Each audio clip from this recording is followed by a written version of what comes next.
आज मेरे साथ जुड़ने के लिए धन्यवाद। जबकि हम प्रार्थनापूर्ण जीवन निर्माण करने के विषय में बात कर रहे हैं, हम प्रेरित पौलुस के जीवन को देखते जा रहे हैं, उनकी प्रार्थना और प्रार्थना पर उनकी शिक्षाओं को। और आज हम नए नियम की पुस्तक पहला कुरिन्थियों की पत्री, जिसे कि प्रत्यक्ष रूप से प्रेरित पौलुस ने लिखा है ताकि बहुत से प्रश्नों के उत्तर दे सके जो कुरिन्थ की कलीसिया ने उनसे पूछे थे। और वे ऐसी बातों से निपटते हैं जैसे कि विश्वासियों के बीच होने वाले मुकदमे, विवाह, अकेले रहना, मूर्तों पर चढ़ाए हुए भोजन वस्तु और उनके पास आत्मिक वरदानों के बारे में प्रमुखता से महत्वपूर्ण जानकारी थी। पौलुस पहला कुरिन्थियों 12 अध्याय में 9 आत्मिक वरदानों की सूची देते हैं।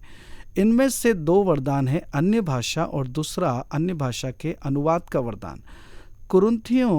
पहला कुरिन्थियों अध्याय 12 में प्रेरित पौलुस ने प्रार्थना के बारे में कुछ भी नहीं कहा है, परंतु अध्याय 14 में वे आत्मिक वरदानों को उचित रीति से उपयोग करने के बारे में कहते हैं। वे अन्य भाषा में प्रार्थना करने के बारे में कहते हैं, बल्कि अपने स्वयं के प्रार्थना जीवन में उसके उपयोग के बारे में कहते हैं। पहला कुरिन्थियों अध्याय 14 के पहले 2 पदों में वे कहते हैं, प्रेम का अनुकरण करो और आत्मिक वरदानों की भी धुन में रहो, विशेष करके यह कि भविष्यवाणी करो, क्योंकि जो अन्य भाषा में बातें करता है वह मनुष्यों से नहीं परंतु परमेश्वर से बातें करता है, इसलिए कि उसकी कोई नहीं समझता, क्योंकि वह भेद की बातें आत्मा में होकर बोलता है। अतः स्पष्ट तौर से पौलुस इस वरदान के उपयोग के बारे में बात कर रहे हैं, परमेश्वर से बात करने के लिए, और इससे परमेश्वर ही समझ सकते हैं, कोई और नहीं समझ सकता। और वे लगातार कहते हुए इस अध्याय के मुख्य विषय पर जोर देते हैं, जो कि अन्य भाषा बोलने वाले लोग हैं।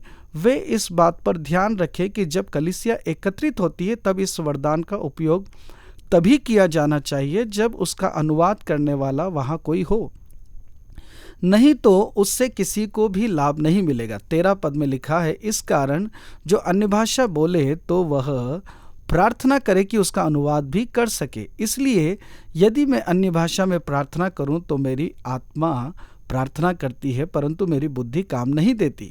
सो क्या करना चाहिए? मैं आत्मा से भी प्रार्थना करूंगा और बुद्धि से भी प्रार्थना करूंगा।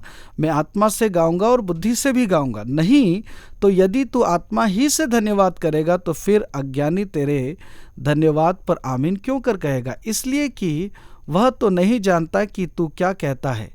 तू तो भली भांति से धन्यवाद करता है परंतु दूसरे की उन्नति नहीं होती।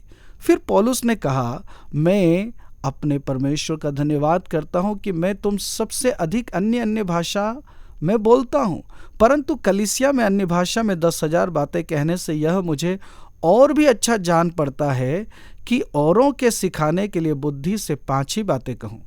तो यहाँ पहला कुरिन्थियों अध्याय 14 में उनका ध्यान इस बात पर है कि जो कोई वरदानों की चाह में है वे कलीसिया की उन्नति को, मसीह की देह की उन्नति को अपना लक्ष्य बनाएं। अतः यहाँ पौलुस प्रार्थना में अन्य भाषा के वरदान का उपयोग करने में एक आवश्यक महत्वपूर्ण बिंदु उठाते हैं। तो अन्य भाषा में प्रार्थना करना, जिसे हम पहले ही देख चुके हैं कि उसे कोई व्यक्ति नहीं जानता या नहीं समझता है, परंतु इसका एक लाभ स्तुति करने में, धन्यवाद करने में है। पौलुस इस बात को समझाते हैं कि यह आत्मा में धन्यवाद करना है। हम इससे क्या अर्थ निकाल रहे हैं? परमेश्वर का यह वरदान सबको नहीं परंतु कुछ मसीहियों को देते हैं, सबके लिए नहीं, परंतु जिनके पास यह वरदान है उनके लिए इसका सौम्य मूल्यवान उपयोग प्रार्थना में होगा। किंतु जब हम इकट्ठे होते हैं तब हमें पौलुस के निर्देश को ध्यान देना चाहिए। पहला कुरिन्थियों 14 के 28 पद में वे लिखते हैं, परंतु यदि अनुवाद करने वाला ना हो तो अन्य भाषा बोलने वाला कलीसिया में शांत रहे और अपने मन से और परमेश्वर से बातें करे। इसे दूसरे शब्दों में ऐसे कह सकते हैं कि मसीह की देह बड़ी संख्या के सामने बिना अनुवाद के इस वरदान को अपनी प्रार्थनाओं में उपयोग करने के लिए सुरक्षित रखें। परमेश्वर हमारी सहायता करे उन वरदानों को पाने में जो वरदान वे चाहते हैं कि हमें मिले, ना सिर्फ दूसरों की उन्नति के लिए बल्कि हमारे स्वयं के प्रार्थना जीवन में भी आत्मिक रूप से धनी बनने के लिए।